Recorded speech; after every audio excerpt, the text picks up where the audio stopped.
In this video, we are going to see how to convert an array to string in list in Pandas DataFrame. The approach here is to use the apply method on the Pandas DataFrame and pass in a lambda function that converts the array to string using str function. To get the code for this use case, let's go to kandi.openweaver.com. In this case, we want to convert array to string in list in Pandas.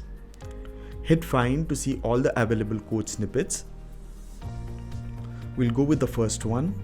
This use case requires Pandas library to function. So before going ahead, ensure that you have this library. If not, get it from kandi. The dependent library is available right above the code. You can copy the install script in one click.